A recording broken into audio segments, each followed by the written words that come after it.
projekti halduse karkassid.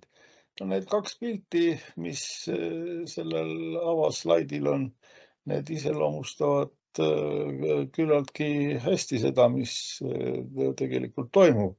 Üks on teatejooks, iga võistleja individuaalselt püüab anda maksimumi ja meeskonna tiimi tulemus määratakse siis nende pingutuste summaga. Nüüd teine on siis Ameerika jalgpall, kus siis meeskonna liikmete ühise pingutusega püütakse siis viia pall üle vastase väravajoone. Nii et nagu siis vastavalt siis kaks võimalikku karkassi. Üks on siis klassikaline, prognoosiv, waterfallil, kosemudelil põhinev projekti juhtimine. Teine siis on agiilne, hübriidne, võib öelda, et mingis mõttes rohkem kaasaegne, aga mõlemad on siis üldiselt kasutusel, nagu me kohe saame siis ka näha. Nüüd kõigepealt paar sõna ka minust. Seda pilti olen siin ka varasematel loengutel näidanud, et on mul olnud kaks töökohta, ühispank SEB ja TPI TalTech. Ja nüüd viimane ametikoht on siis TalTechis emeriitdotsent alates 2021. aasta detsembris või septembris. Ja selle loengu niisugune kava on üsna ulatuslik. Seda siin detailselt ette lugema ei hakka, aga märgin ära, et siin tuleb juttu mitmetest karkassidest. Üks on siis PMBOK-i 6. redaktsioon.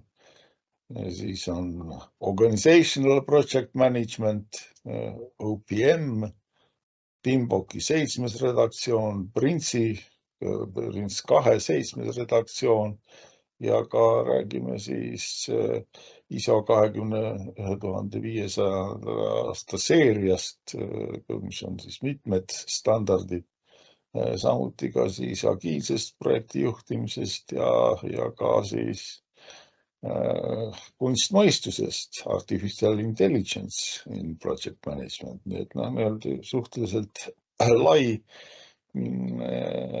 kava ja võiks öelda, et põhimõtteliselt siin nii mõnigi punkt vääriks omaette mitte ainult loengut, vaid tervet kursust ja siin on võimalik siis üks punkt on ka project management certification, see on siis ka võimalik mitmesuguseid sertifikaate teenida ja mitte kindlasti lihtsalt. Siis vaatame nüüd loengut kahes osas, kuna loengu kestus on kokku 3 tundi ja esimesesse ossa jäävad siis teemad kuni PRINCE 2 7. redaktsioonini. Nüüd sissejuhatuseks kõigepealt siis on niisugune pilt, et meil on siis strateegia loomise protsess, mis sisaldab endas tähtsaid etappe. Kõigepealt siis eesmärgid, goals ja tegevuseesmärgid, objective'id, nende määratlemine ja need oleksid siis nüüd mingis mõttes selle strateegilise planeerimise, strateegia loomise niisugused esimesed etapid. Lõpuks saadakse midagi, mis on praegu siin niisuguse udupilve taga. Ja vaadake, kui see udupilv hajuks, siis selgub, et strateegilise planeerimise, strateegia loomise tulemuseks on projektide portfell. Ja vot see projektide portfell ongi siis antud loengu põhiliseks objektiks, põhiliseks teemaks. No algatuseks on tarvis mõned definitsioonid, mõisted, kõigepealt projekti mõiste. Nii-öelda projekt on kindlasti ajaliselt piiratud ettevõtmine, tal on algus, tal on lõpp, eks ole. Ja projekti täitmise tulemusel siis luuakse mingisugune unikaalne kas toode, teenus või lihtsalt ka tulemus, mis võib olla muide ka mittemateriaalne, näiteks mingi poliitika või protseduur. Midagi definitsiooni taolist on siis kokku võetud, et temporary endeavor, ajaliselt piiratud ettevõtmine selleks, et luua unikaalset toodet, teenust või tulemust. Ja nüüd üks moment, mis selles definitsioonis ei olnud nagu rõhutatud, aga mis on siis projektide puhul väga tähtis, on see, et me ei saa olla kindlad, et meil kõik see asi ikkagi õnnestuks. Nii et meil on teatav määramatus on selle projektiga alati seotud. Meil võib minna hästi, võime saada vajaliku tulemuse, aga võime ka mitte saada. Mitmesuguseid näiteid projektidest juhiksin siin võib-olla tähelepanu sellele kõige viimasele digital transformation, muudatused, digipöörded, mis on siis tänapäeval väga paljudes inseneri tegevusharudes on siis üks niisugune põhiline projektide tegemise nii-öelda põhjus ja projektide liik, et neid äriprotsesse, mis meil siis on esitatud nii-öelda kas siis verbaalselt või siis mingisugusel viisil, vähem formaalsel viisil, et neid siis on neile, et luua digitaalne tugi, nii-öelda digitaliseerida teiste sõnadega need äriprotsessid. Nii et see oleks siis paljude projektide niisugune üks põhilisi vajadusi. Ja nüüd paar sõna ka siis operatsioonidest, mis ei ole otseselt selle loengu teema. Operatsioonid ja siis äri nagu tavaliselt, business as usual. Miks seda meil tarvis on? Kõigepealt püüame määratleda, mis need operatsioonid on. Et operatsioonid on kindlasti niisugused, mis on siis jätkuvad ettevõtmised. Ühesõnaga, nad on korduvad, nad kasutavad mitmesuguseid ressursse, loovad ühesõnaga väljundeid ja tihtipeale siis samasuguseid, nii et nii-öelda mingisugune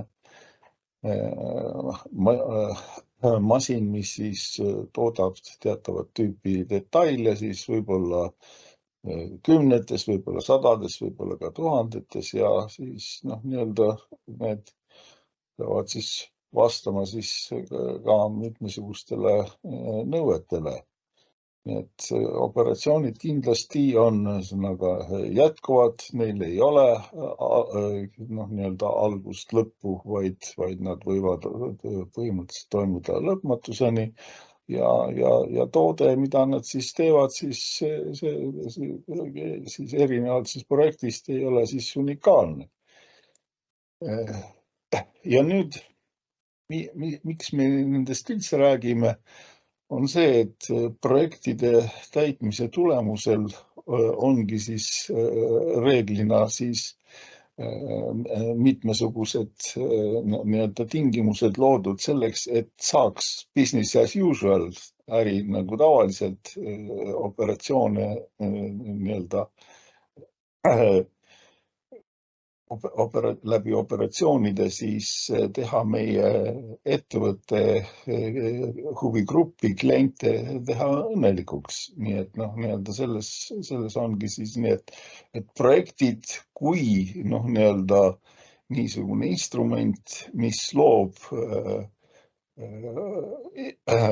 loob võimaluse operatsioonideks, ehk teiste sõnadega iga nii-öelda operatsiooni business as usual'i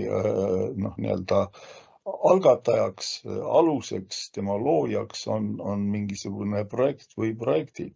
Et niisugune siis oleks siis aru saada, eks ole, et me siis projektid ja operatsioonid on selles mõttes omavahel seotud, et ühed on siis nagu teiste loojad, teiste põhjustajad. Nüüd projekti haldus. No vaadake, siin on ka siis nüüd project management'i tõlgitakse eesti keelde enamasti projekti juhtimisena ja neid kodanikke, kes siis on siis project manager'id, eestipäraselt siis nimetatakse projektijuhtideks. Kusjuures me siin eelistaksime nii nagu riskide juhtimise asemel riskide haldust, eelistaksime ka projektide juhtimise asemel projektide haldust, kuna meil on tegemist ikkagi ka siin nii-öelda määramatusega. Et me selles mõttes ta ei ole niisugune klassikaline nagu juhtimine ja sõna management eesti keelde võib siis tõlkida siis kahte pidi, kas juhtimise või haldamisena ja paljudel juhtudel võiks siis öelda, et projektide puhul ka võiks eelistada haldamist, aga väga paljud räägivad siiski projektide juhtimisest. Nüüd projektide haldamine siis selles kontekstis, millest me räägime, on siis seotud sellega, et meil nagu siin esimestel slaididel oli näha, et meil on strateegia ja nüüd on siis mingisugused projektid, millega me seda strateegiat siis reaalselt ellu viime, nii et projektide portfell oleks siis nii-öelda selle strateegilise planeerimise tulemusena, aga strateegia täitmine seisneb siis nii-öelda vastavate projektide täitmises. Nii et projektid siis loovad need väärtused, mida siis organisatsioon siis on võimeline oma huvigrupile andma. Ja nii-öelda niisugune väga selge nii-öelda projekti määratlus, et projektid on vahendid selleks, et strateegilisi eesmärke saavutada. Ja projekti haldus, project management oleks siis kõikvõimalike nii-öelda omaduste, teadmiste ja vahendite kasutamine läbi mitmesuguste toimingute selleks, et saavutada neid nõudeid, mis on siis projekti nii-öelda loomisel ette pandud, projekti nõudeid. Et kasutame kõike, mis meil on, oskused, teadmised, mitmesugused vahendid, teeme mitmesuguseid toiminguid selleks, et rahuldada projektile esitatavaid nõudmisi.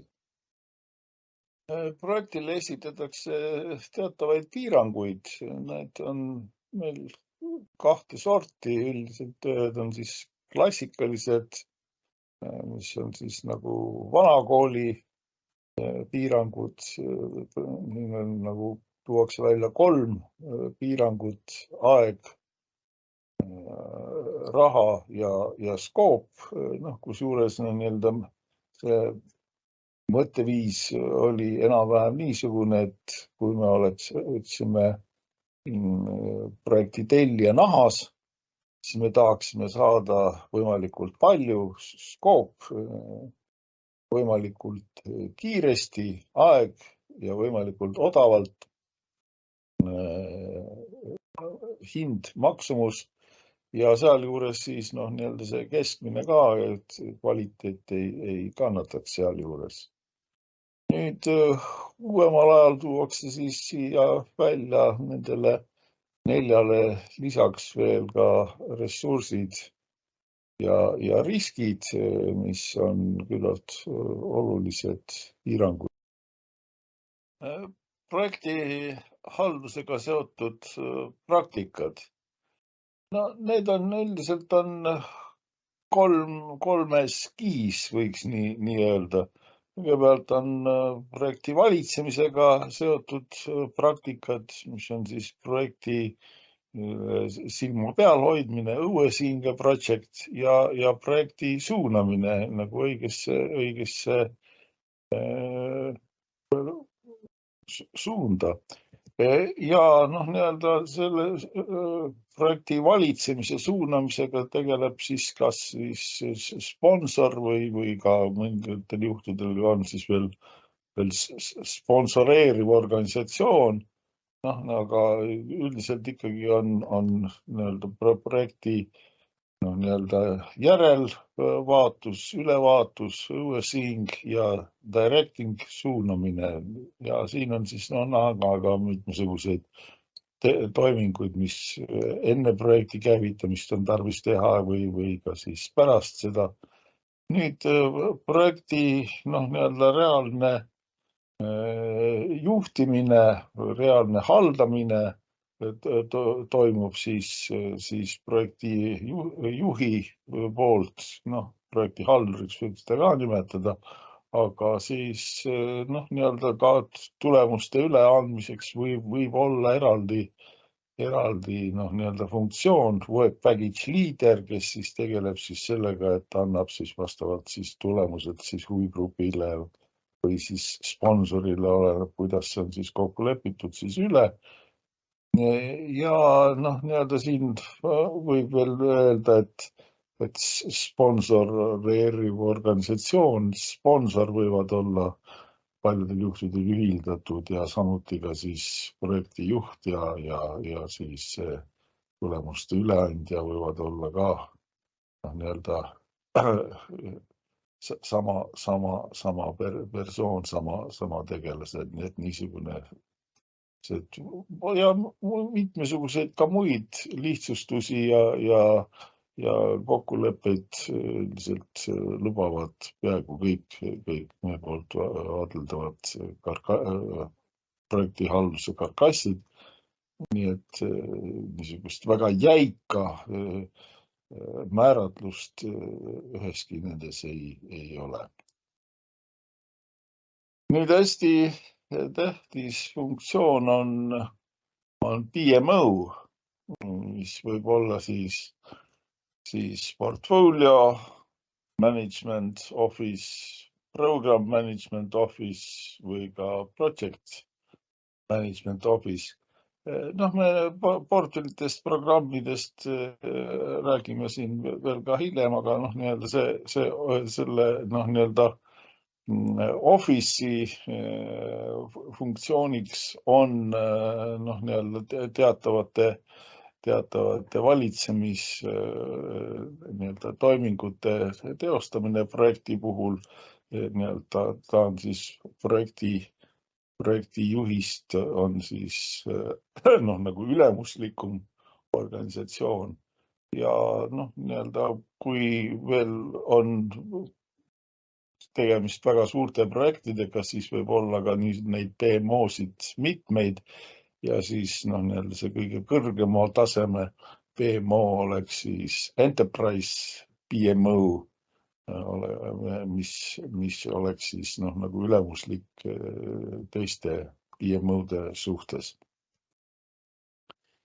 Nii et mida see PMO siis üldiselt teeb, siis nii-öelda ta peaks siis määrama ära siis ühesõnaga, kuidas toimuks projekti valitsemine, mis suures osas seisneb siis selles, et määrata ära siis missuguses suunas projekt peaks juhtima, missugused oleksid ressursid tema kasutusel ja kõik siis muude piirangute suhtes on siis otsustav sõna. Ja samuti siis PMO on organisatsioon, mis siis määrab, missuguse metoodikaga tuleks projekti hallata, missuguseid vahendeid, instrumente selleks kasutada ja kes võiksid olla siis selle projekti liikmed ja ka projekti juht, projekti haldur. Nii et PMO oleks siis niisugune organ, mis siis standardiseeriks projekti valitsemisega seotud protsesse.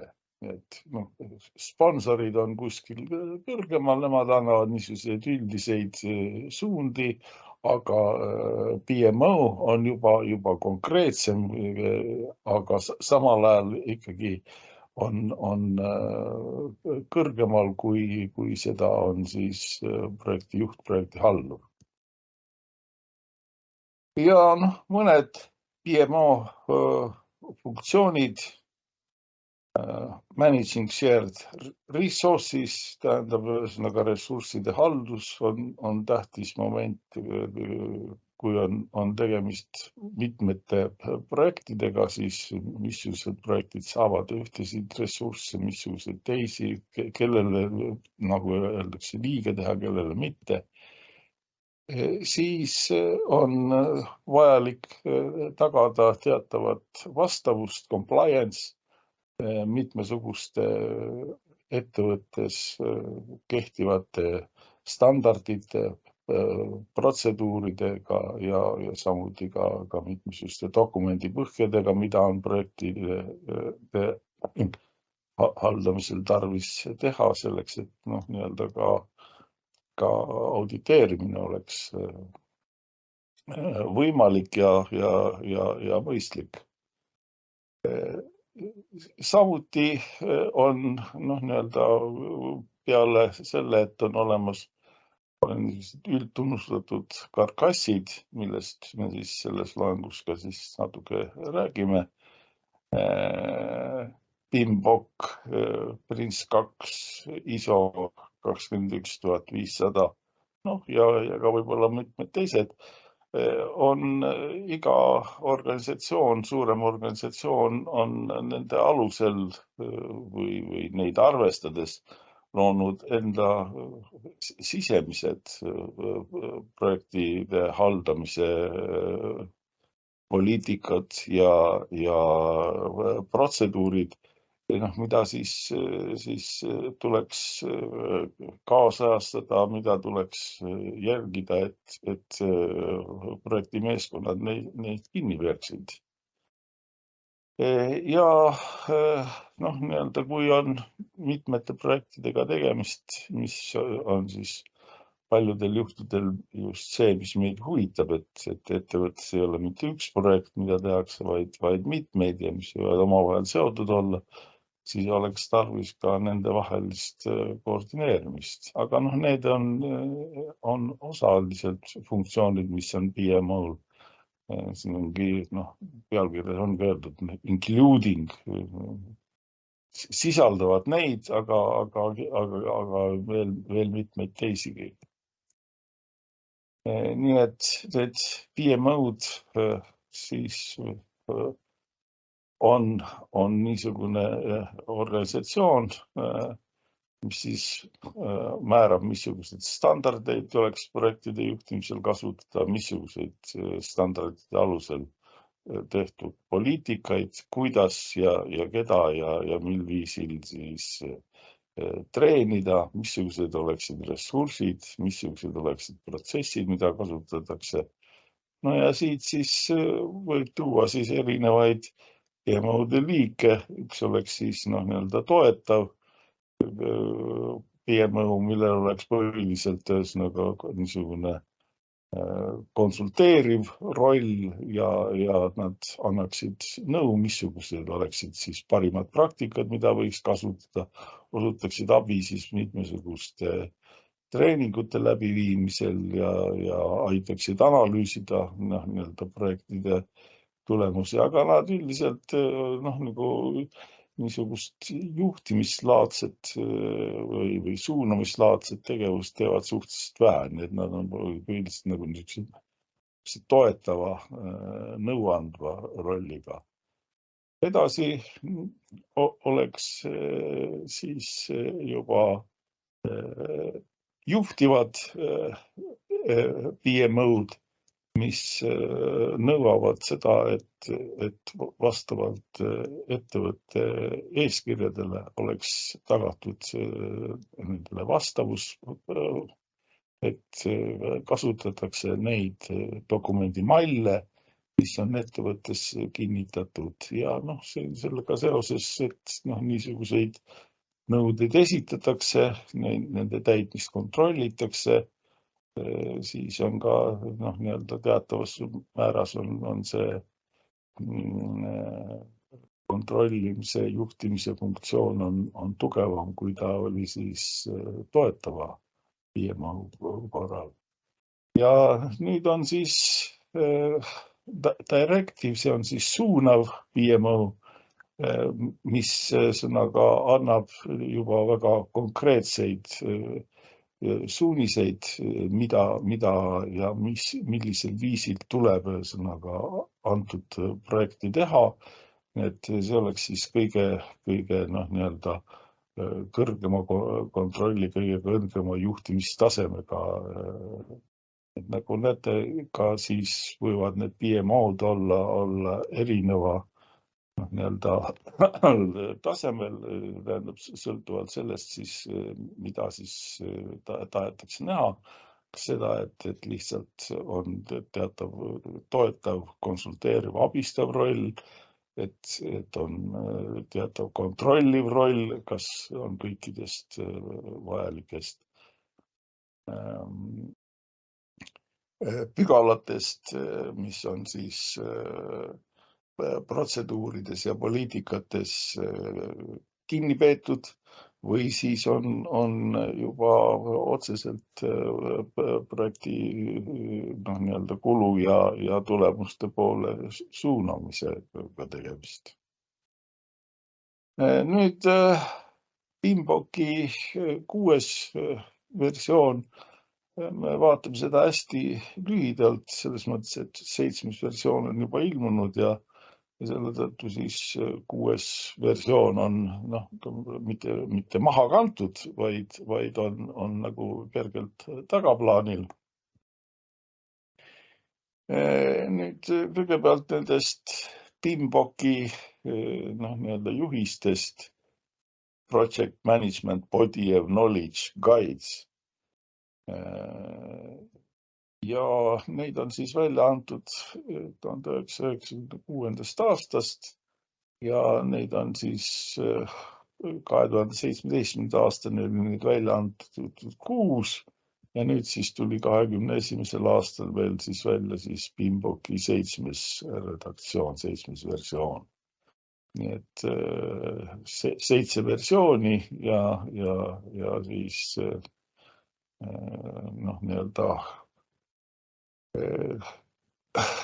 25 aasta jooksul. Ja üldiselt on siis PMBOK-i põhinevad tarkused projektide haldamisel on üsna tähtsal kohal selles projektide haldamise juhtimise maailmas, nii et võiks öelda, et PMBOK-i roll on hästi suur, väljaandja organisatsioon on Project Management Institute, PMI, Ameerika organisatsioon ja nagu me hiljem näeme, siis on ka siis üsna mitmeid sertifitseerimisi on siis sellelt taustalt. Nüüd see PMBOK-i juhis Project Management Body of Knowledge sisaldab siis parimaid praktikaid ja kindlasti oleks neid parimaid praktikaid mõistlik võtta aluseks konkreetsetele projektide juhtimisele. Ja märkusena ka siis juurde juba 6.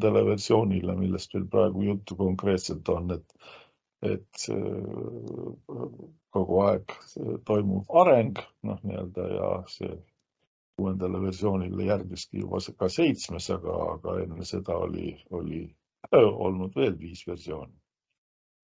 Ja rõhutatakse, et meil tegemist on karkassi frameworkiga, mis tähendab, et üldiselt siis PMBOK ei esita metoodikat ja noh, nii-öelda ka ei ole ta seotud ühegi konkreetse valdkonnaga, noh, kas ehitamise või tarkvara loomisega või nii-öelda üldiselt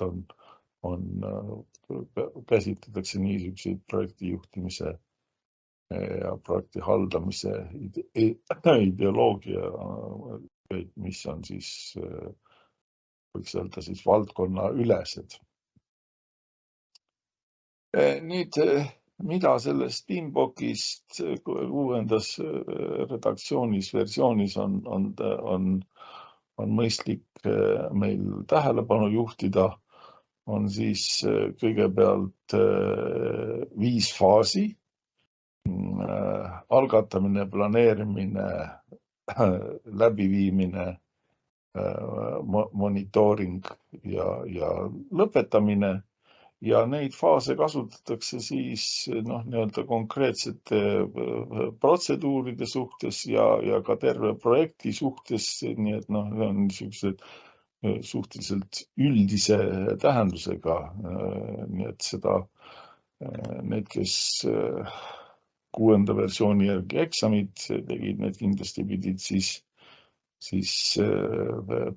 une pealt teadma: initiating, planning, executing, monitoring and closing. Need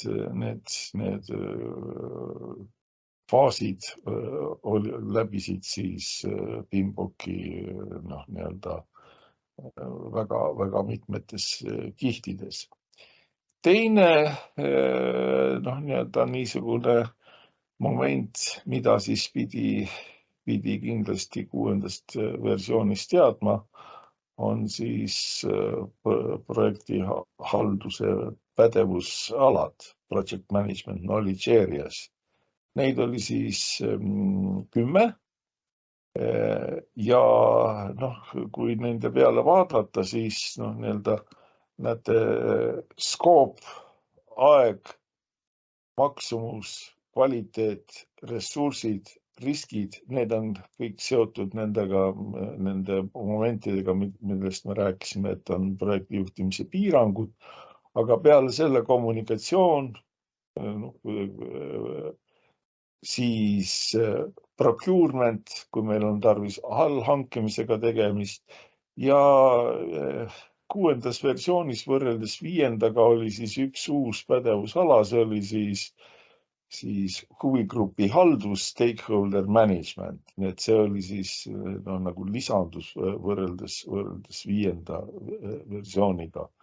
Nii et see, kuidas tuleks käia ringi huvigrupi liikmetega, kelle jaoks tegelikult ju projekti tehakse, see siis nii-öelda toodi alates 6. PMBOK-i versioonist siis eriliselt välja.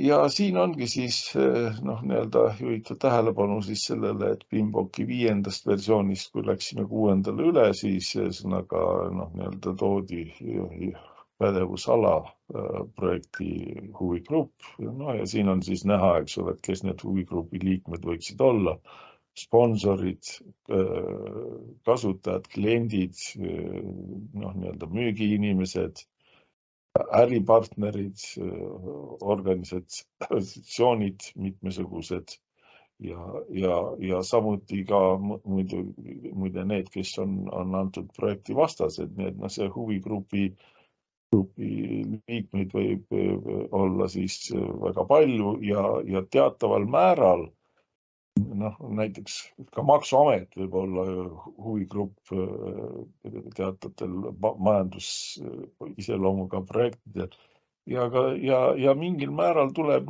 kõikide nende huvigrupi liikmete nii-öelda tahtmisi, vajadusi, nõudeid arvestada projekti nii-öelda ülesande püstitamisel kõigepealt ja ka läbiviimisel.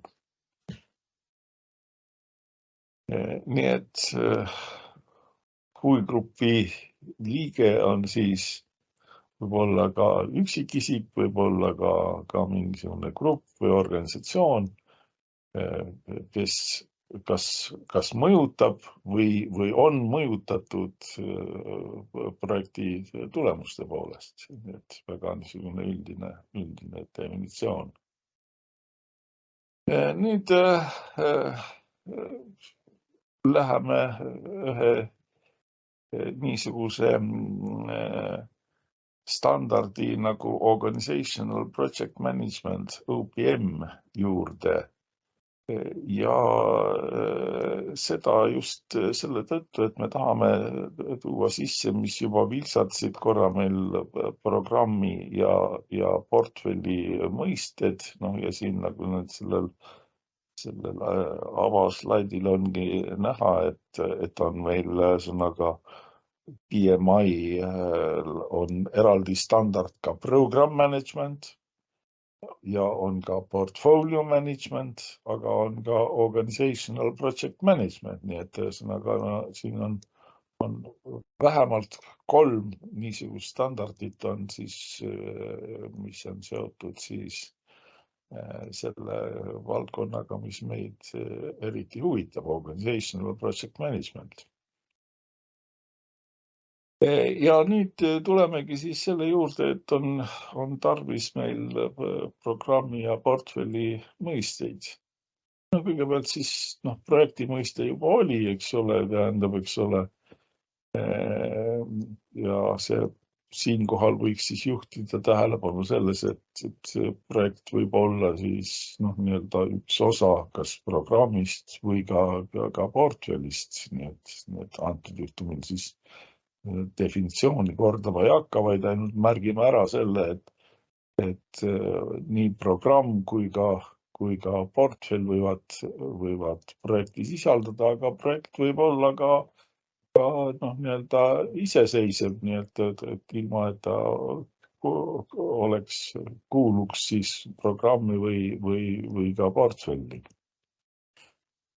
Programm oleks siis niisugune projektide imp, mida on siis mõistlik nagu teatud mõttes koordineeritult hallata. Tähendab selles mõttes, et nendel projektidel on teatavaid ühiseid huvisid, kas ressursside kasutamisel või siis üksteise tulemuste kasutamise suhtes, nii et need programm oleks niisugune projektide imp, mida on mõistlik vaadata ka koos. Kindlasti projekti võib vaadata eraldi, aga samal ajal on neid mõistlik vaadata ka koos. Ja portfell oleks siis nagu niisugune imp projekte, programme, alamportfelle ja samuti ka mitmesuguseid võib-olla nii-öelda business as usual operatsioone, mis on ette nähtud ja siin just rõhutatakse seda, et portfellid tavaliselt luuakse selleks, et tagada strateegiliste eesmärkide saavutamine. Ja nüüd üks moment veel, millele siin siis tähelepanu juhitud on see, et mõistet programm kirjutatakse 2 viisi. Program, see ülemine kirjapilt, nagu siin näha on, see siis vastab jänkidele, USA-le ja kui ta on kirjutatud, nagu siin on näha, siis 2 M-i ja lõpus E-ga, see on siis vastab siis inglaste kirjapildile, aga tähendavad nad ühte seda sama.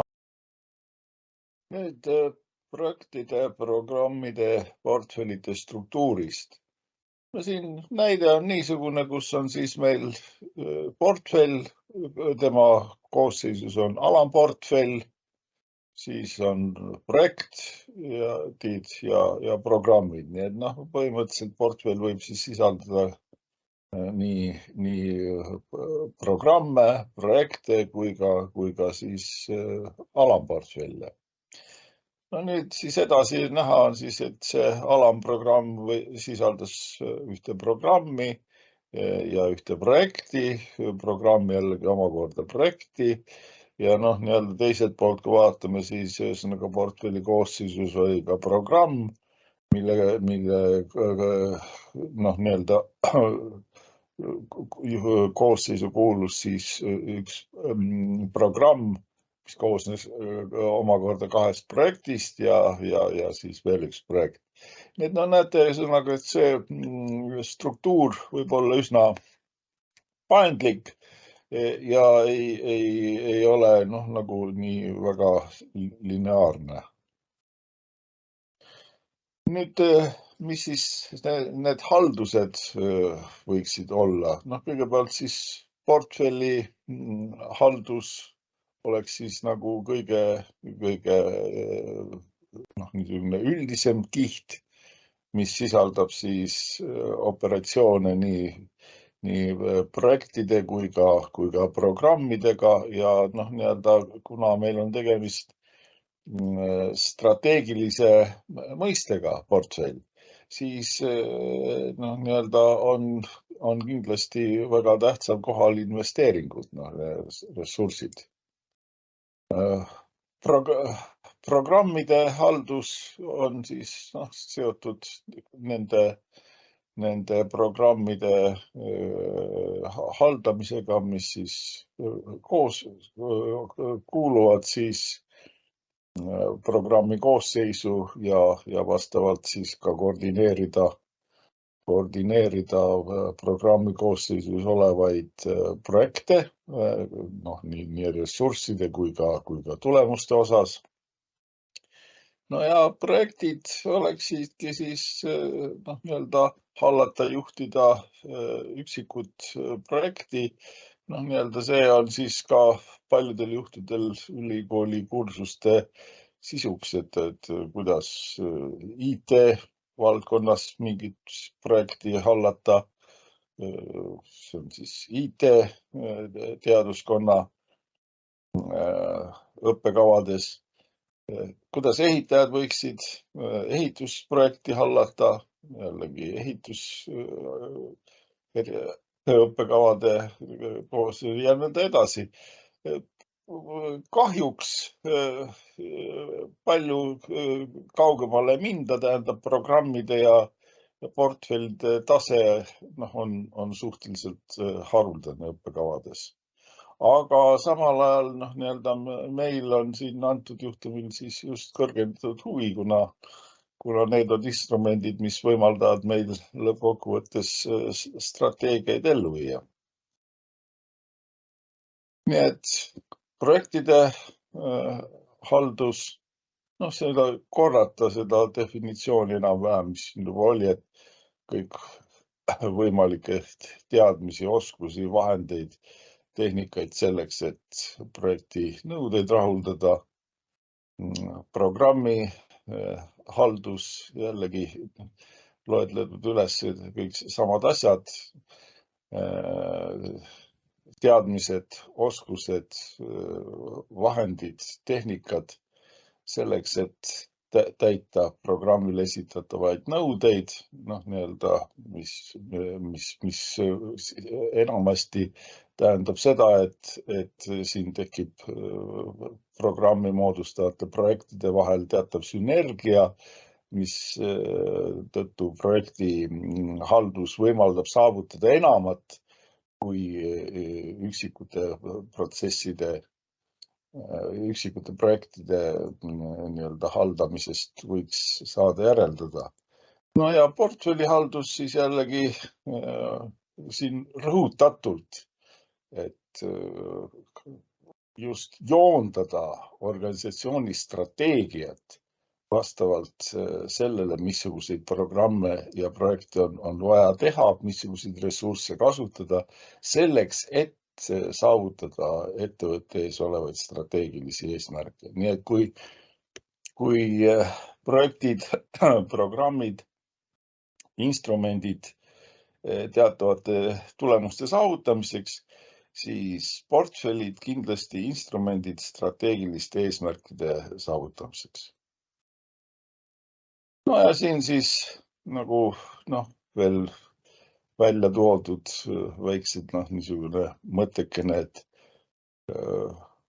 projektihaldus, teha projekte õigesti, programmide haldus, teha neid projekte koos, vastavalt sellele, et kasutada ära nii-öelda erinevate projektide mitmesuguseid omadusi selleks, et tulemus oleks, nagu öeldakse, suurem kui üksikutest projektidest võiks järeldada.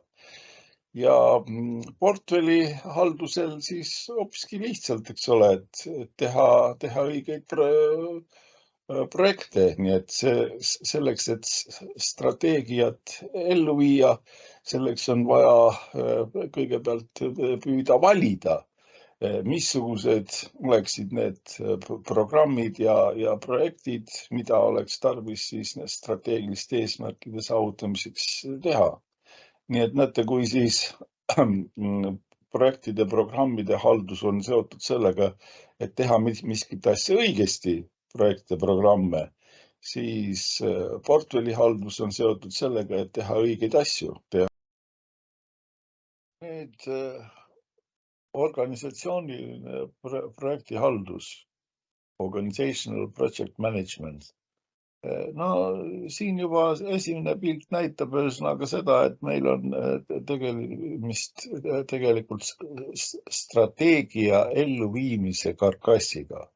Ja siia hulka kuuluvad siis nii-öelda projektide haldus, programmide haldus, portfellite haldus, mitmesugused parimad praktikad, nii et väga mitmesugused komponendid, aga kõik nad on suunatud sellele, et viia ellu strateegiat. Ja nii-öelda siis, kui nende elementide kasutamine annab siis strateegia, mis siis on võimalik teenindada parimad tulemused, parem tootlikkus, mitmesugused jätkusuutlikud eelised ja nõnda edasi. Nii et teiste sõnadega, kõik need eesmärgid, mida me strateegia loomisel püstitame, kõiki neid eesmärke on siis võimalik tänu siis organizational project management'ile, OPM-ile on siis võimalik siis saavutada ja nii-öelda tema koosseis ei ole ka siis üllatav, eks ole, et on portfellid, programmid, projektid ja ka lisaks siis parimad praktikad, kuidas neid siis instrumenti siis koos kasutada. Nii et nii-öelda see sama asi nii-öelda teksti kujul, mida ei ole siin praegu mõtet korrata. Ja kui nüüd vaadata siis nii-öelda veel kord nagu tekstina siis nagu organizational project management, OPM, karkass, kus siis portfellid, programmid, projektid ja nende haldused on siis koordineeritud selleks, et saavutada strateegilisi eesmärke. Ja nii-öelda seda siis ka teistmoodi, et meil on integreeritud projektid, programmid ja portfellid ja ikkagi jälle strateegiliste eesmärkide saavutamiseks. Niisugune moment, et OPM kui instrument strateegiliste eesmärkide saavutamiseks läbi portfellite, programmide, projekti. No siin võib seda vaadata siis ka niisuguse pildi peal, et me lähtume ettevõtte visioonist, missioonist, siis strateegiast ja strateegilistest eesmärkidest, siis on meil siin nii-öelda järgmine kiht oleks projektide portfellite haldus, see siis, mis on siis meil antud loengu nii-öelda põhiteema. Ja teisel pool on siis kõrgtaseme operatsioonid. Ja nüüd edasi, kui läheme siis kihi võrra allapoole, siis on juba programmide projektide haldus, millele jõuame. Ja teiselt poolt on siis üksikute operatsioonide haldus. Ja kõike seda siis toetavad siis ettevõtte ressursid. Nii et võime siis vaadata, et on strateegia kiht, mis on siis see kõige ülemine kiht ja OPM-i kiht, mis seda strateegiat siis ellu viib, oleks siis nagu järgmine kiht. No sama pilt põhimõtteliselt, mis on siin juba olnud, organisatsiooni strateegia, selle elluviimise instrumendiks siis portfell. Portfell siis võib olla siis mitmesugusest programmidest koosneb ja programmid omakorda projektidest ja need kasutavad siis mitmesuguseid ressursse. Nii et nii-öelda siin siis välja toodud selle slaidi põhiline nii-öelda niisugune mõte oleks siis see, et kuna meil on portfelli koosseisus, millega me strateegiat ellu viime, võib olla väga palju programme ja projekte, siis on väga oluline, kuidas me, missuguses järjekorras me neid püüame teha, kuidas me neid prioritiseerime, mismoodi teeme valiku, missuguseid teha enne ja missuguseid pärast. Nii et see olekski siis nagu siis OPM-i üks põhilisi probleeme, eks ole, et kuidas valida neid programme, projekte, mida siis algatuseks teha. No ja siin mingisugune vihje, tähendab, mis ei ole kindlasti nii-öelda ainuvõimalik, oleks siis see, et me vaataksime projekte vastavalt sellele, missugune oleks siis ühe või teise projekti väärtus meie ärile ja teiseks, kuivõrd oleme me võimelised neid projekte siis ellu viima. Nii et kui sellel X teljel oleks siis niisugused väärtused, et kõrge riskiga projektid ja madala riskiga projektid, no on selge see, et me tahaksime, et võimalikult vähe riske võtta, aga samal ajal saavutada hästi kõrget ärilist tulemust. Nii et ühesõnaga kõrge väärtus, madal risk, see oleks siis meil eelistada, kui aga on madalat väärtust annab, aga väga kõrge riskiga programm, siis võib-olla jätaks need nagu esialgu kõrvale. No ja vahepealsed on siis need, kus on siis küll kõrge väärtus, aga samal ajal ka kõrge risk, ühesõnaga võib-olla ei ole mõtet päris kohe sellest alustada. Aga teiseks on siis madal väärtus, madal risk, üldse on tarvis niisugust teha, mis annavad ainult kehva väärtust. Ja nii-öelda üks reaalne moment võiks olla siis, mis väga paljudel juhtudel võib mõjutada projektide valikut, on see, kellel on kõige kõvem hääl. Nii et nii-öelda see toote või projekti pealik, kes kõige veenvamalt suudab esitada põhjendusi, võib jääda võitjaks ja võib-olla päris ilma põhjuseta. Et loudest voice on ka üheks projektide valiku nagu instrumendiks. Aga noh, nii-öelda kui reaalsemalt vaadata, siis oleks siis kulude, tulude suhe cost benefit või benefit cost ratio, eks ole, mis, kui palju me peaksime kulutama ja kui palju me siis võiksime siis saada siis nagu kasu juhtumil, kui me vastava projekti ellu viime. OPM management cycle, OPM-i haldustsükkel. Noh, millest juba juttu oli, eks ole, väga tähtsat rolli on siin projektide valik, missuguses järjekorras, missuguseid projekte siis teha selleks, et strateegilisi eesmärke saavutada. Noh, järgmine asi on, eks ole, et see on nagu niisugune asi, mis ei saa kunagi otsa, eks ole, et tegime ühe valiku ära, nüüd peame seda ka vaatama, kas mingisugused asjad on muutunud. Vastavalt sellele siis tuleb noh, nii-öelda teha ka sellesse valikusse muudatusi dünaamiliselt. Hallata seda portfelli nii, nagu ta on meil siis prioritiseeritud, käivitada vastavad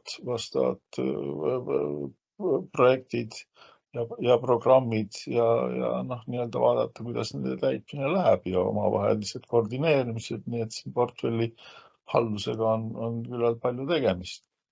No ja lõpuks siis on siis selle tsükli nagu viimane faas oleks siis selle portfelli uuendamine ja siis algab kõik jälle otsast peale, nii et on põhimõtteliselt tegemist iteratiivse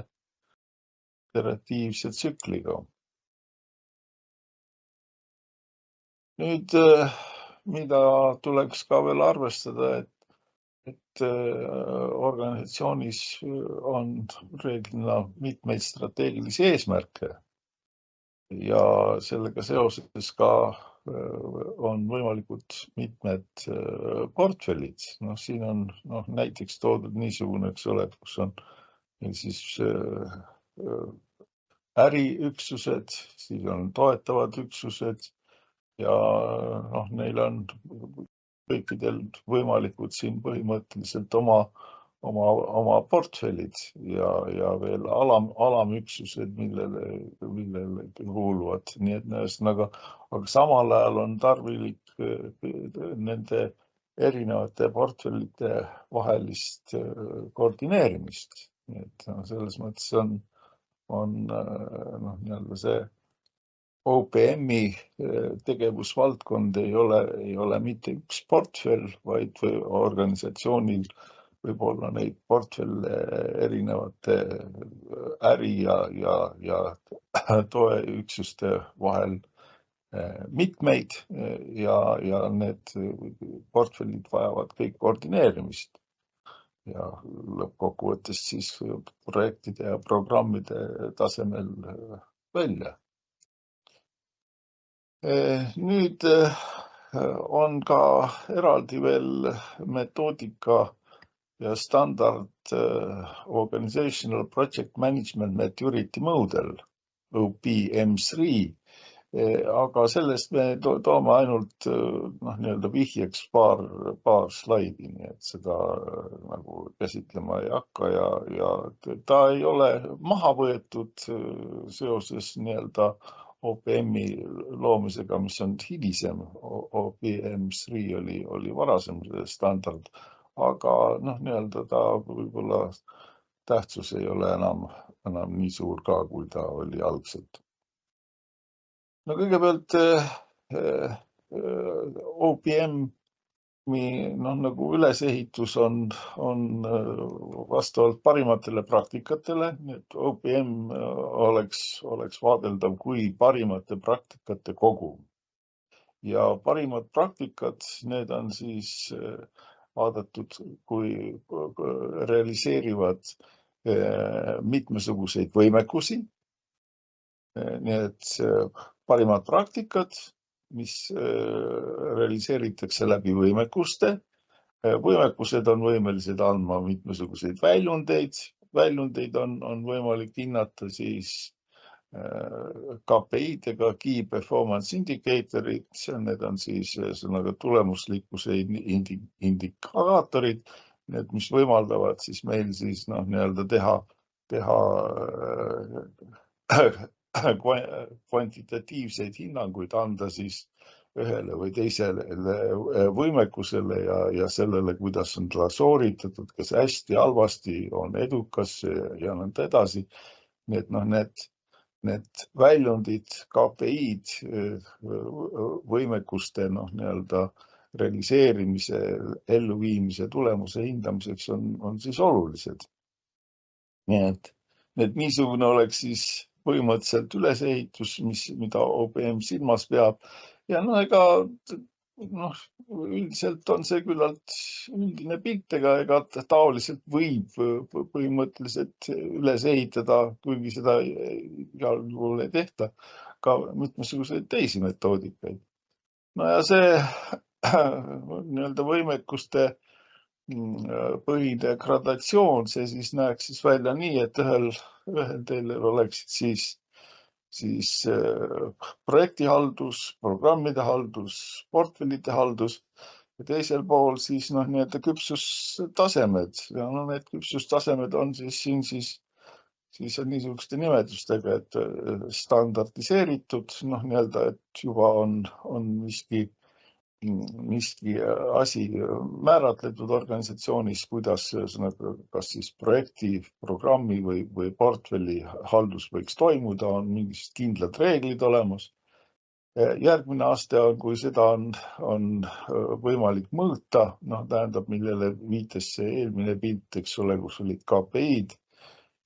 Ja siis nüüd sellele veel järgnev, et kõik see asi oleks siis läbi selle mõõtmise oleks ka juhitav, eks ole, et me mõõdame, see annab meile andmeid, aga nüüd, kui me neid andmeid kasutame selleks, et teha olulisi otsuseid, juhtimisotsuseid, siis on meil juhitavaga tegemist ja viimane aste oleks siis pidev parendamine, nii et me kogu aeg teeme pidevat tööd oma programmide, projektide ja portfellite arendusmetoodikaga, et neid järjeks paremaks teha. Ja siis see täielik pilt oleks siis niisugune, kus on siis ka näha seda, et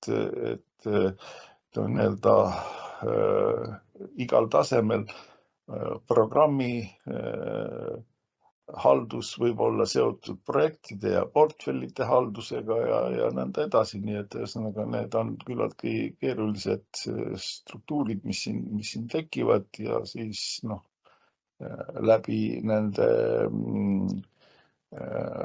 võimekuste ja parimate praktikate siis on nad püütud neid kirjeldada ja vastavalt siis ka siis analüüsida.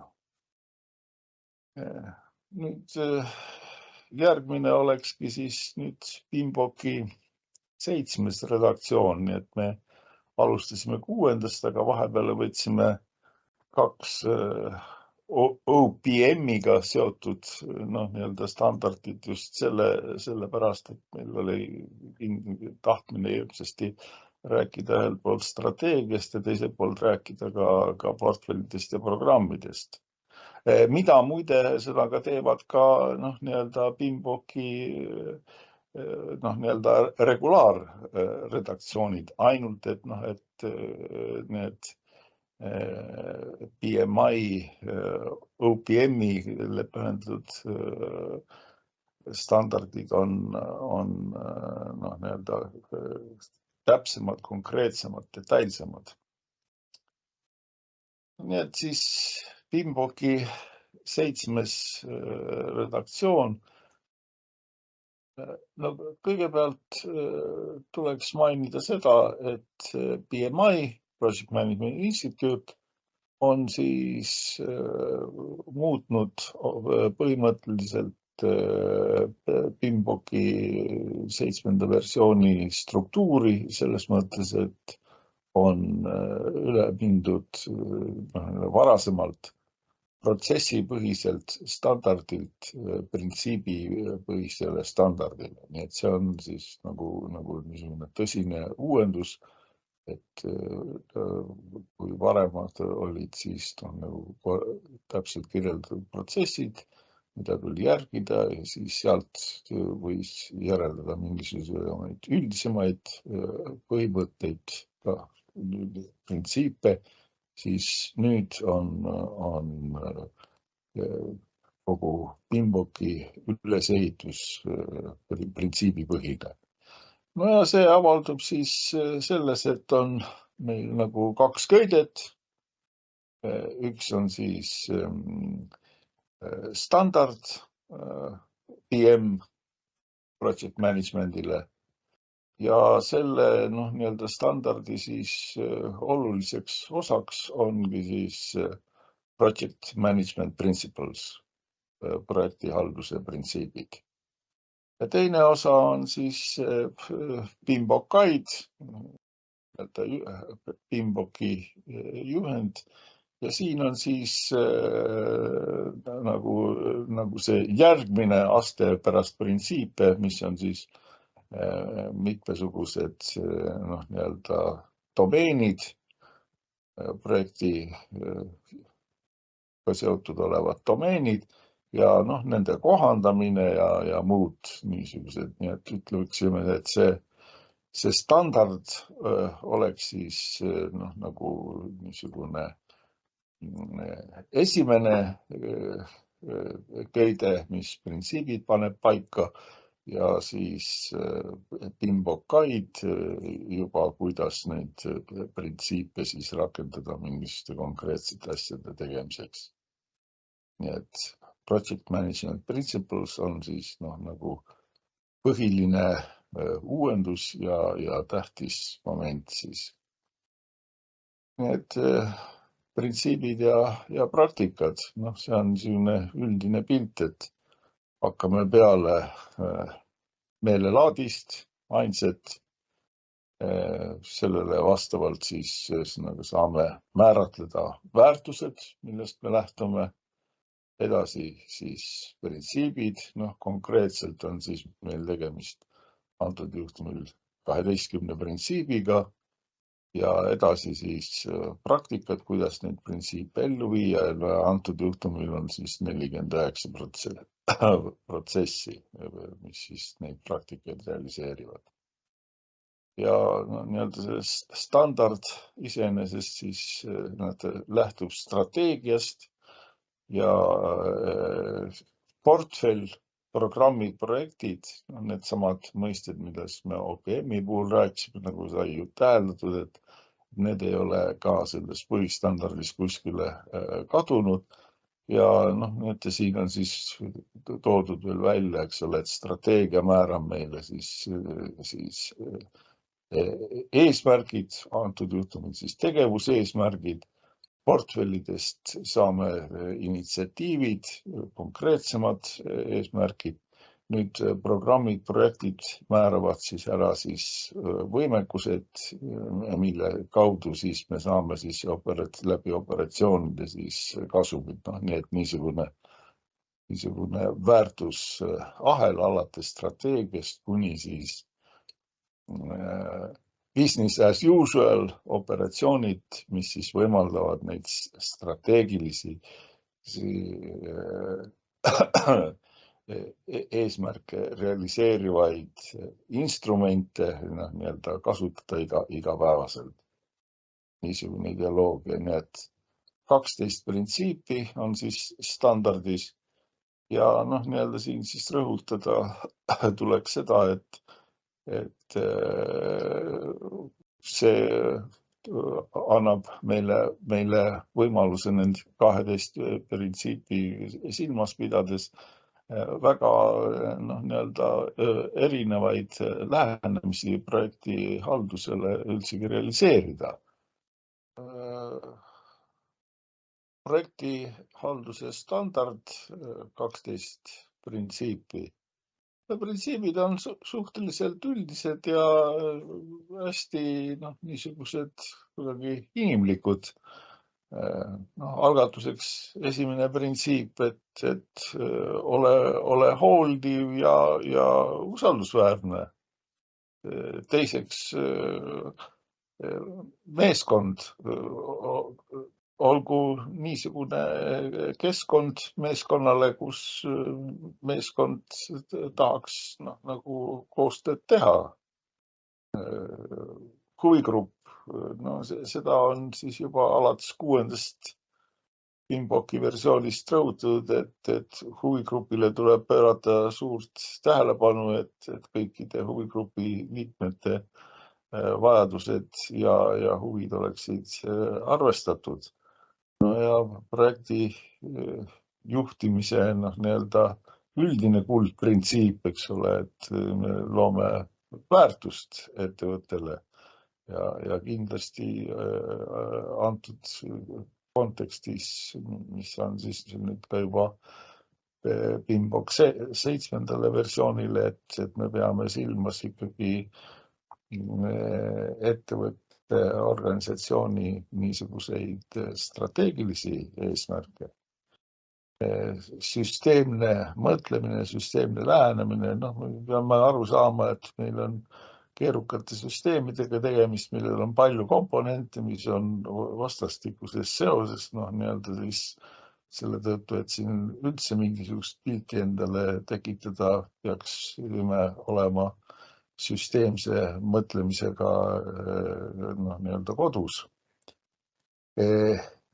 Liidri roll, kui me küll rõhutame tiimi ja tema koostöövajadust ja seda, et ka tiim saaks teha olulisi otsuseid, on siiski liidri roll on hästi tähtis ja võime ka meelde tuletada seda vana tõde, et ülemused määratakse, aga liidriteks saadakse, nii et kes siis ühesõnaga on võimelised tiimi enda järel viima ja keerukates olukordades, milles projektide juhtimine käib, siis ka edu saavutama.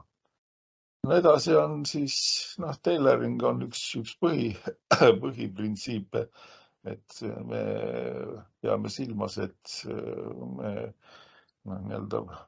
projekti halduskeskkond, meeskonnad, ülesanded, mida me lahendame, kõik need vajavad kohandamist, nii et kindlasti me ei püüa ühe metoodikaga kõikidele projektidele, kõikidele programmidele läheneda.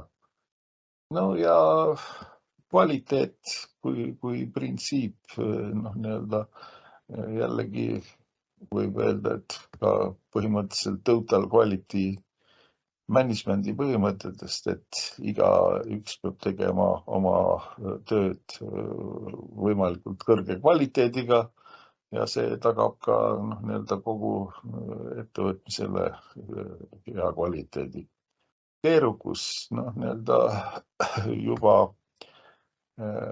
on siin varasemalt mainitud seda, et on tegemist äärmiselt keeruliste süsteemidega, kus on palju komponente, mis on omavahel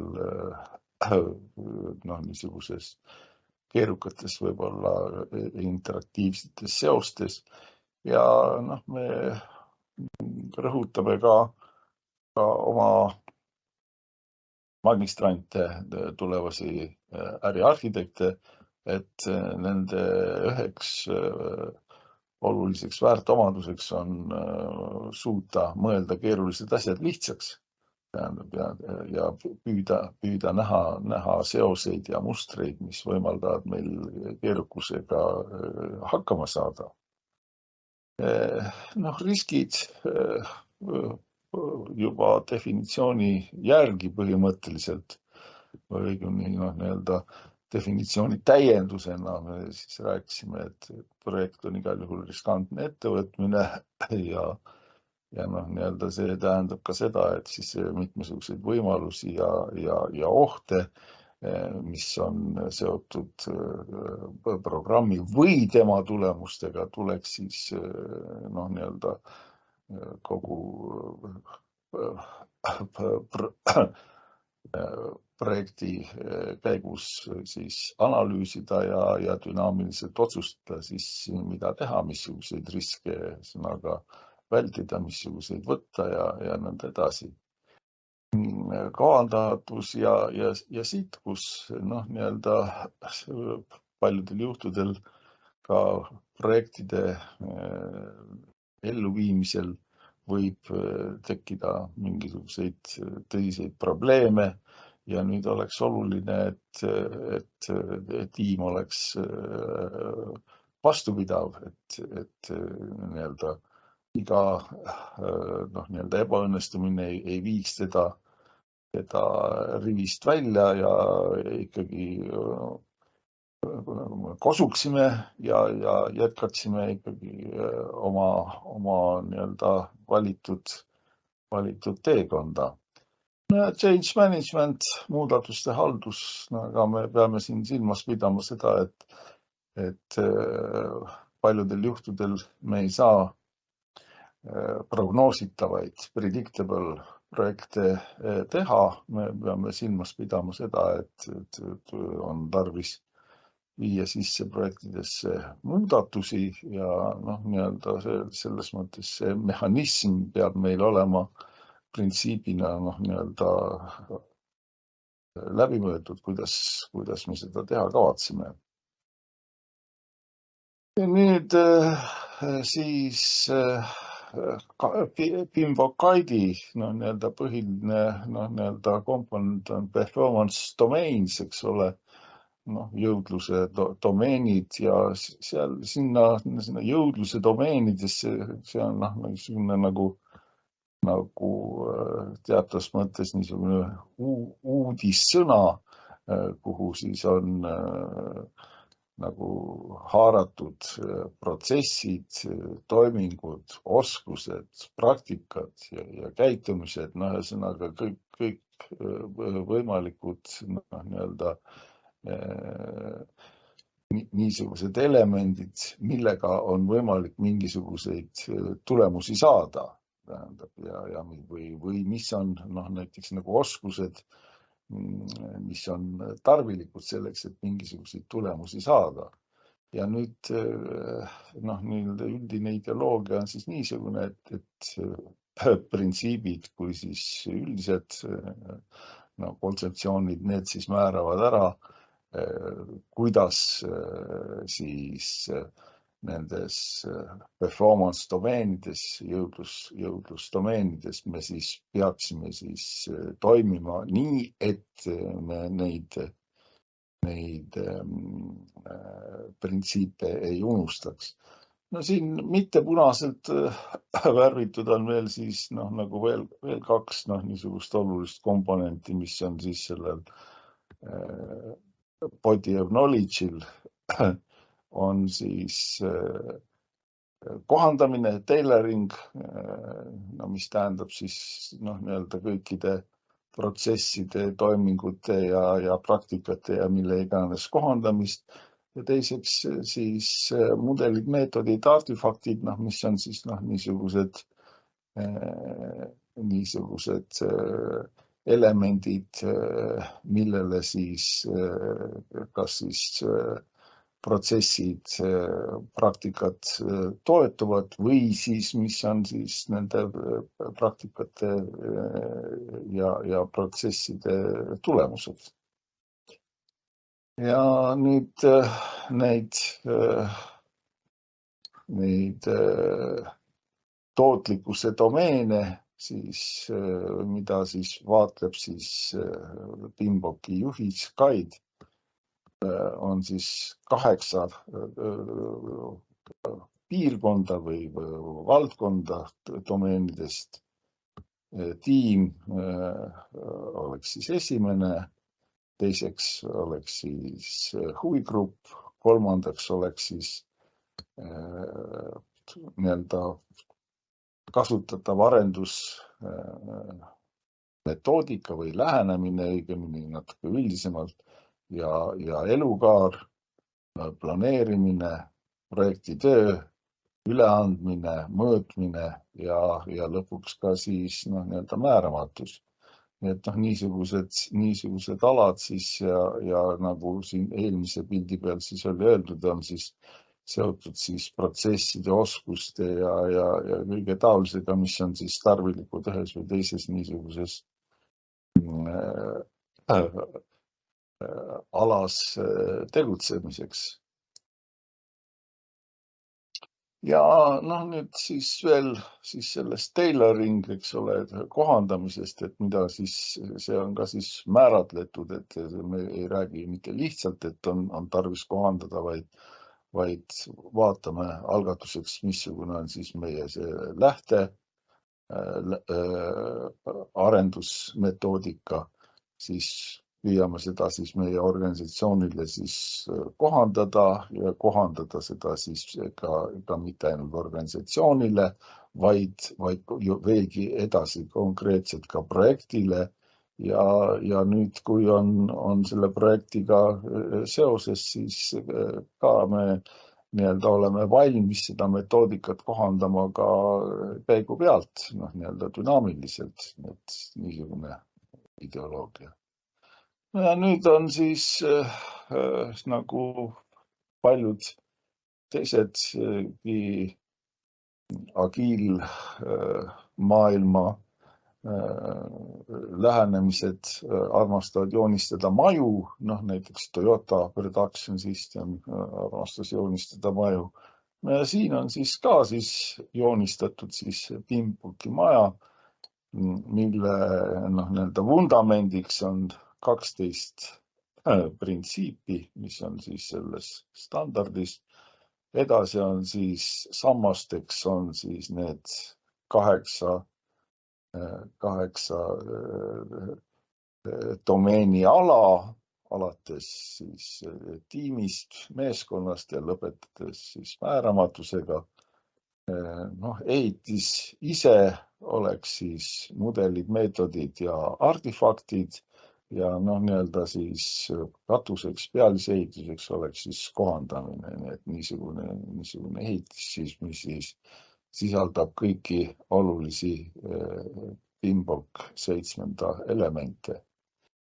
No ja siia tahaks siis veel lisada seda, et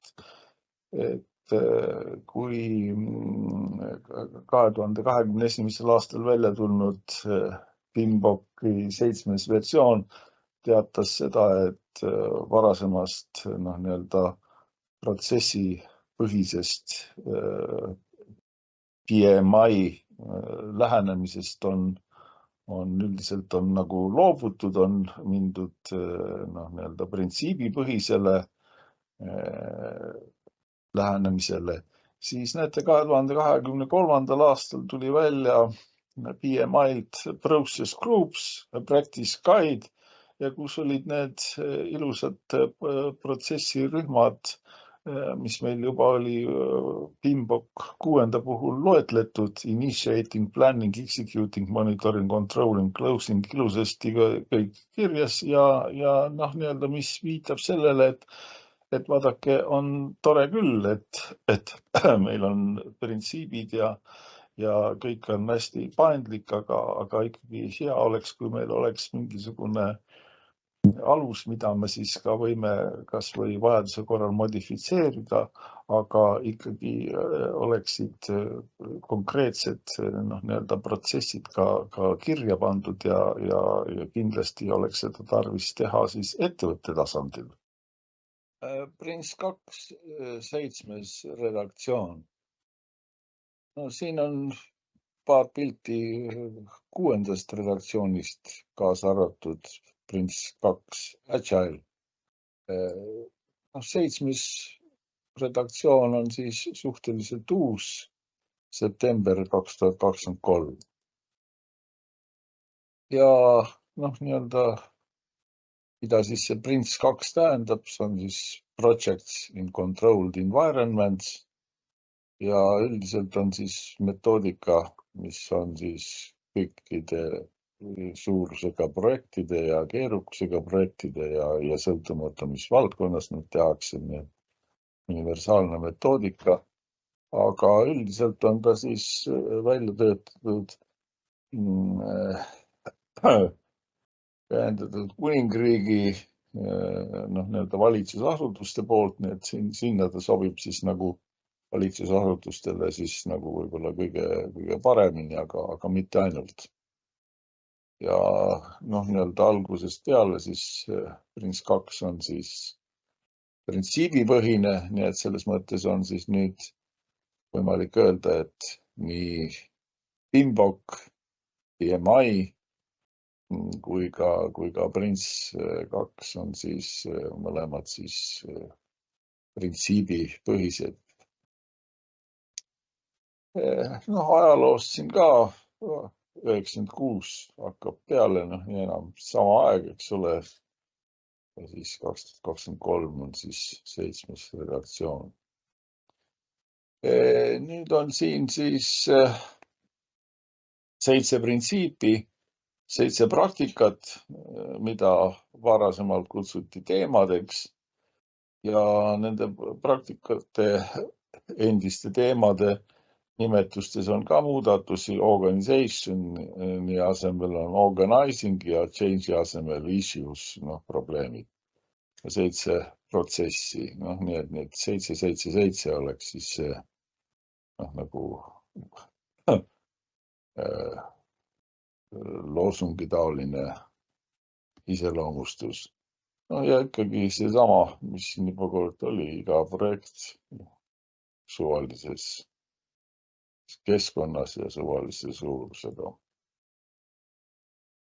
Nüüd, mis on siis uudis, mida siis rõhutatakse, on see, et kõige tähtsamaks on siis inimesed.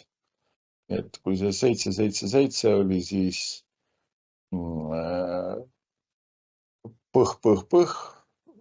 printsiibid, praktikad, protsessid, siis siia tuleb siis veel siis people, inimesed nagu juurde, aga kõige kesksemaks. Ja nii-öelda see, et lõppkokkuvõttes inimesed on ükstaspuha, mille tegemisel selleks otsustavaks jõuks, see ei ole nagu väga uus mõte, aga siin on teda siis nüüd nagu siis eriti kõvasti rõhutatud ja toodud siis välja 3 niisugust momenti, et kõigepealt siis on tarvis kõikide projektis osalejatega võimalikult hästi ja palju suhelda, et saada tagasisidet, nende mõtteid, värke, kõike, active engagement. Siis on nii-öelda mitmel pool rõhutatud ideoloogia, et me peame andma tiimile võimalikult palju õiguseid, neid usaldama, et nad saaksid teha olulisi otsuseid ja nende eest ka siis vastutada. Ja kolmandaks siis, et me hindaksime erisust, et oleks võimalikult palju nii-öelda erinevaid lähenemisi, perspektiive, et meeskonnad oleksid suhteliselt erinevad, erineva lähenemise, erineva mõtlemisega, sealt siis tekivadki uued mõtted, uued ideed. Nüüd printsiibid, siis kõigepealt continued business justification, sellest võib-olla ei pruugi kohe aru saada, mis tähendab, aga see on nagu lihtsa mõtte natukene niisugune laiendus selles mõttes, et iga projekti aluseks peab olema äriline nii-öelda vajalikkus, äriline kasumlikkus. Ja nüüd see continued business justification tähendas seda, et me mitte algatuseks korraks ei vaataks, kas see projekt on kasumlik ja ja tore, vaid et me sellega tegeleksime nii-öelda pidevalt. Meil on suhteliselt nii-öelda niisuguste kiiresti muutuvate olukordadega tegemist ja nii-öelda seda, kas meil äriliselt kasumliku ettevõtmisega on tegemist või mitte, seda tuleb siis nagu pidevalt kontrollida.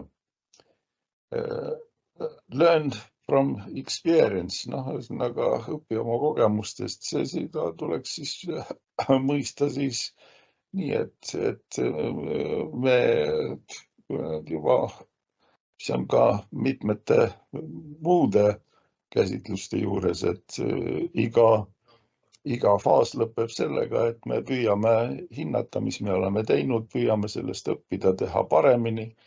Ja nii-öelda ka tänapäeva niisugused karmimad põhimõtted, et iga faasi lõpus me katsume ka otsustada, kas läheme seda teed mööda edasi või siis teeme hoopis kannapöördeid.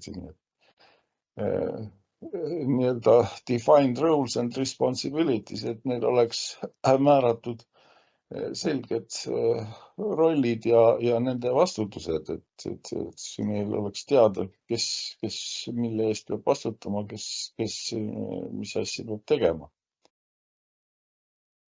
Manage by stages, nii-öelda see viitab iteratiivsele lähenemisele, tähendab, et me teeme midagi ära, siis vaatame, kas on ühesõnaga läinud hästi, halvasti ja ühesõnaga püüame siis kas siis jätkata sama teekonda või siis hoopis teha pöördeid mingisuguseid.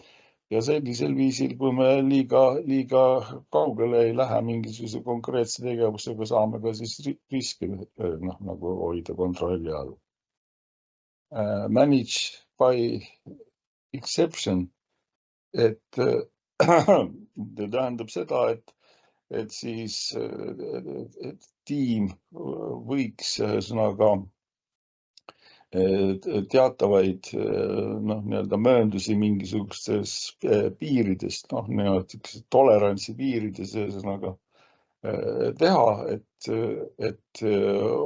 oleks ühesõnaga tiimil võimalik otsustada, et kui mingi asi on nagu kergelt piiridest väljas, et kui see väljaminek ei ole väga suur, siis ei ole tarvis kõrgemale poole pöörduda, kui ta on piisavalt suur, nii et ühesõnaga tekitab ühesõnaga nagu projekti nii-öelda otstarbekuses või võimalikkuses küsimusi, siis tuleks pöörduda nii-öelda kõrgemate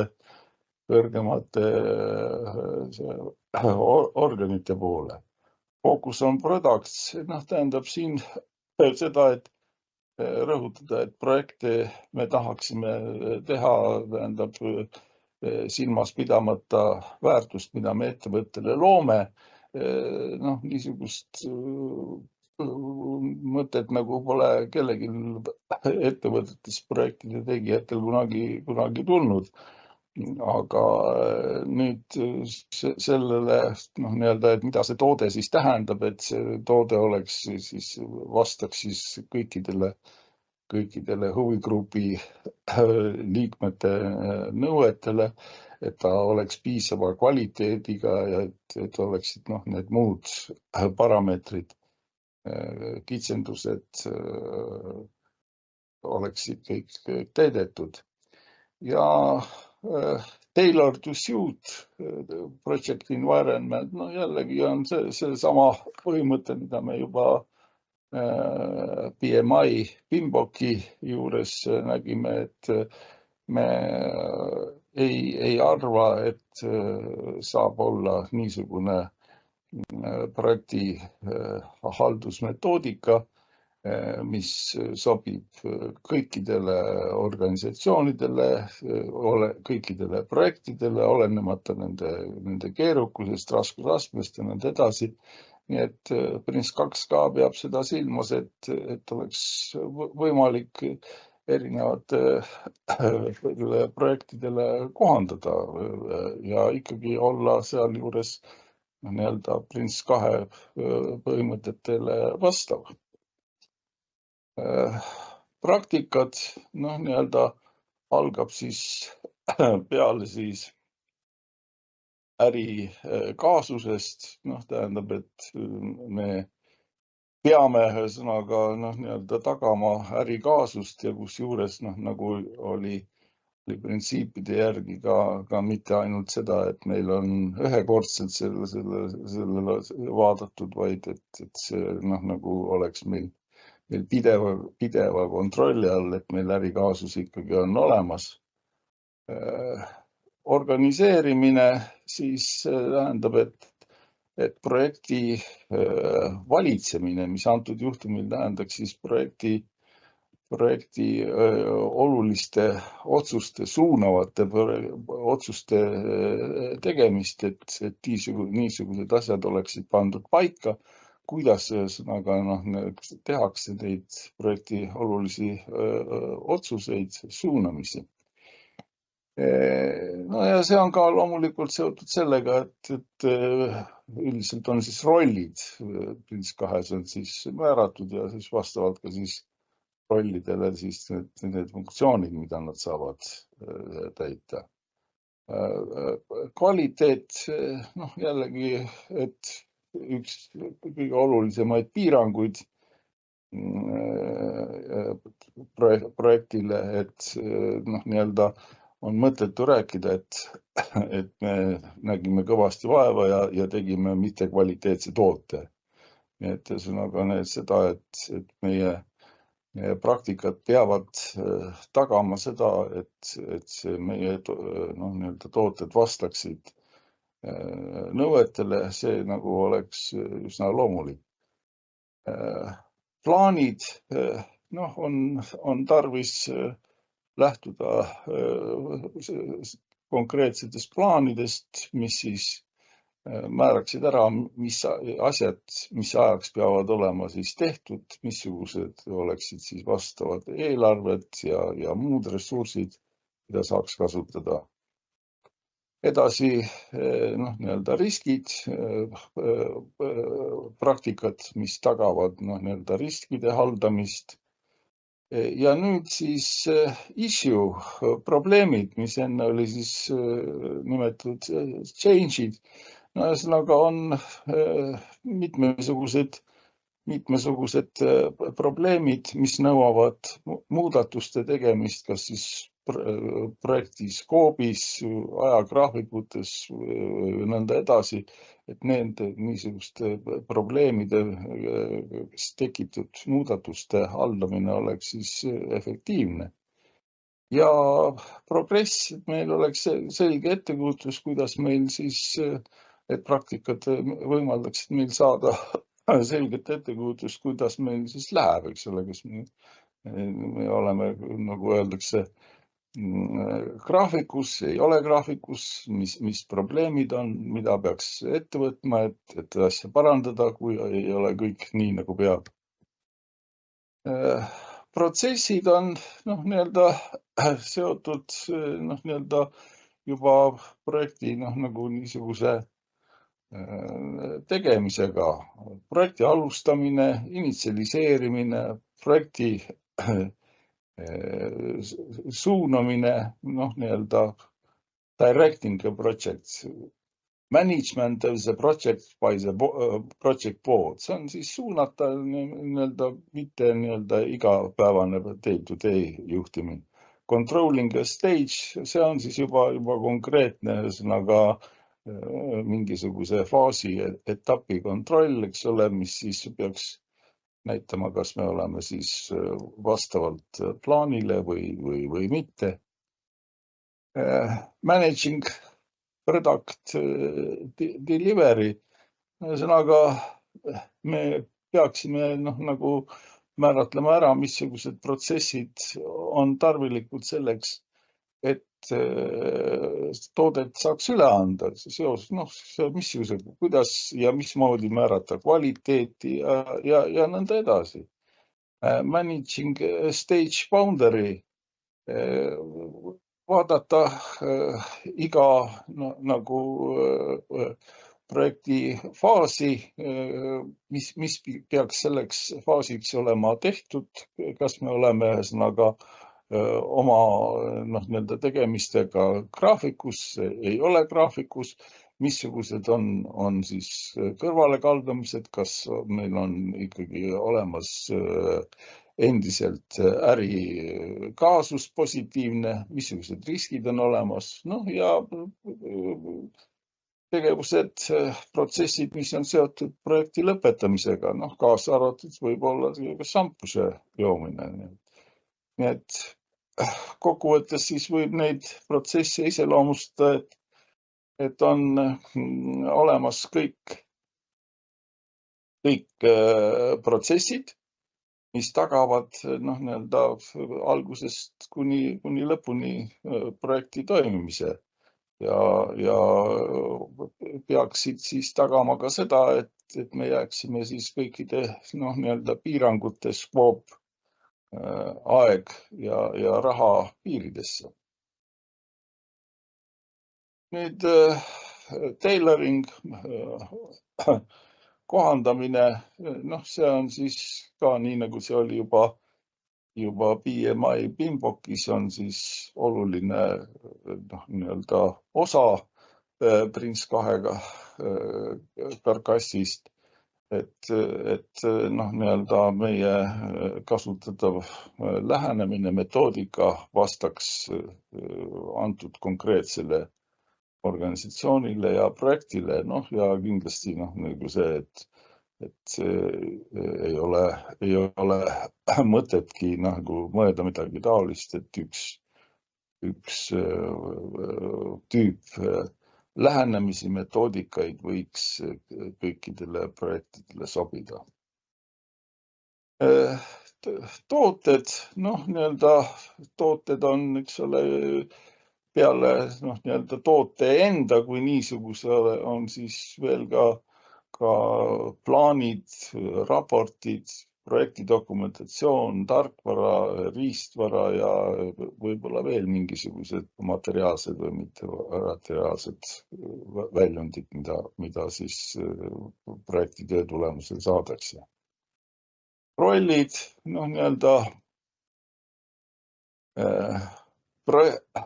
projekti haldur, projekti sponsor, kes nagu rahastab, projekti pood, kes juhtkomitee, steering committee mõnikord kutsutakse ka, kes siis nii-öelda suunab projekti tööd. Tiim manager, see on nüüd suhteliselt PRINCE2-le niisugune iseloomulik, et kui on väga suur projekt, et siis ühest projektijuhist ei piisa, on tarvis ka nagu väiksemaid tiimideks jagada projektimeeskonda ja sellele igale tiimile siis määrata ka manager, niisugune värk. Nüüd agiilne lähenemine PRINCE2 puhul on siis üldiselt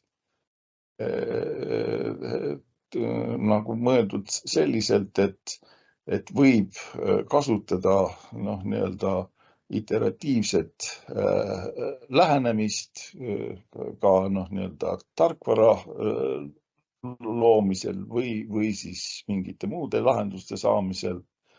Ja nii-öelda kindlasti on siis ka mitmesugused niisugused tüüpilised protseduurid, nagu mida kasutatakse tarkvarainseneerias, nagu siis iga hommikused lühikoosolekud, siis iteratsioonid, sprindid ja kasutajalugudel põhinev arendus.